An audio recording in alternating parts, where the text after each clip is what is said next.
Vous êtes sur Algorithme Green TV et nous accueillons Louis Angel. Bonjour. Bonjour. Est-ce que vous pouvez nous expliquer qui vous êtes ? Je suis donc Louis Angel, je suis directeur de la sécurité et du développement durable chez Parex Group, qui est un des leaders mondiaux dans le domaine de la chimie de la construction, spécialisé dans les mortiers, une spécialité. Nous sommes présents dans 21 pays, comptons près de 4000 collaborateurs et opérons sur 69 sites à ce jour. Pour un chiffre d'affaires ? Pour un chiffre d'affaires un petit peu en dessous du milliard d'euros aujourd'hui.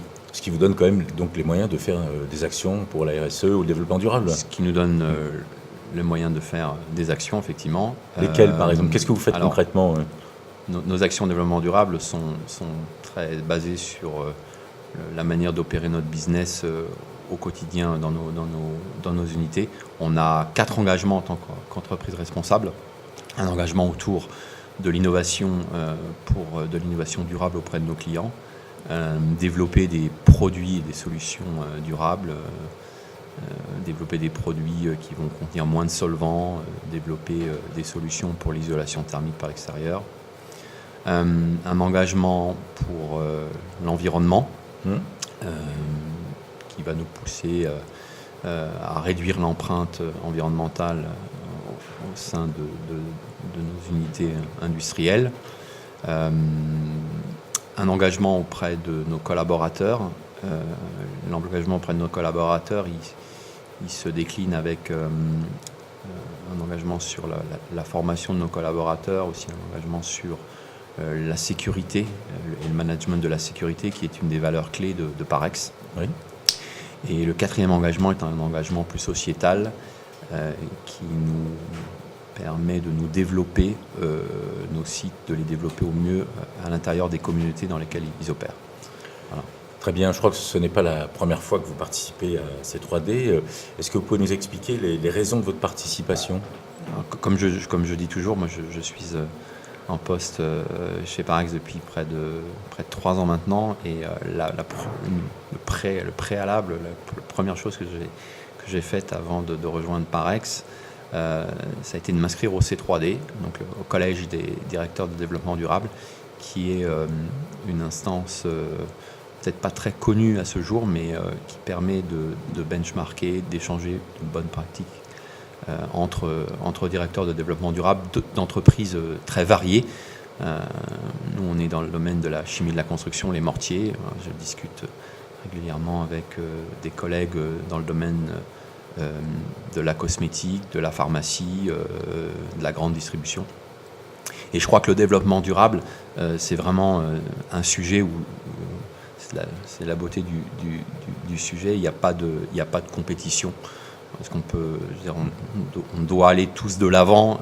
Je dirais, quand on peut partager des bonnes pratiques, partageons-le. Donc voilà, c'était, je dirais presque même avant de signer chez Parex, j'avais adhéré au Collège des directeurs de développement durable.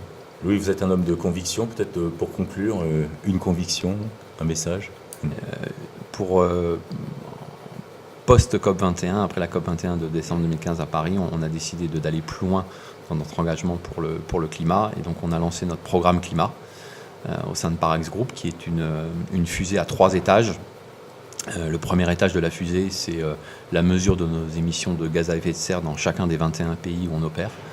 Donc c'est un travail qui est structuré, qu'on fait avec un cabinet extérieur qui s'appelle Carbone 4. Le deuxième étage de la fusée, c'est la réduction de nos émissions. Donc la réduction de nos émissions, ça va passer par effectivement des optimisations dans nos unités industrielles, mais aussi et surtout par, je dirais, la mise à bord de nos fournisseurs de matières premières, parce qu'en fait, quand les analyses de nos bilans carbone montrent que la très très grande majeure partie des émissions aujourd'hui, elle provient des matières premières. Et donc s'il y a un vrai levier qu'on doit actionner, c'est le levier des fournisseurs des matières premières. Et le troisième étage de la fusée, qui est un peu, je dirais, la cerise sur le gâteau, et vous me parlez de conviction, donc c'est aussi pourquoi on le fait, c'est le développement de projets d'agroforestation à travers le monde, donc au travers des pays où on opère. Ce sont donc concrètement des plantations d'arbres que l'on a développées, qu'on a commencé à développer cette année, donc on va faire pendant 5 ans, avec un partenaire qui s'appelle Pure Projet, et qui va nous permettre du coup, d'avoir une action positive sur l'environnement avec les arbres qui séquestrent du CO2, mais qui vont aussi permettre localement aux fermiers de se développer et proche de nos sites. Voilà. Vous avez donc dû être intéressé par au moins un des pitchs dans le cadre du concours. Hein. Tout à fait, ouais. Et je crois qu'en conclusion que sur ce sujet du développement durable de manière générale et de la lutte contre les changements climatiques plus en particulier, je pense que chacun doit prendre sa part. C'est un peu la légende du colibri qui fait les allers-retours dans la forêt amazonienne et qui, même si effectivement à chaque voyage, il déverse un petit peu d'eau sur la forêt en disant ça c'est pas grand-chose pour éteindre ce feu, non, si toutes les entreprises se mobilisent, tous secteurs confondus, quelque part un jour l'incendie s'arrêtera. Et je crois que c'est ce sur quoi pour lequel il faut se battre. Absolument. Merci à vous. Merci.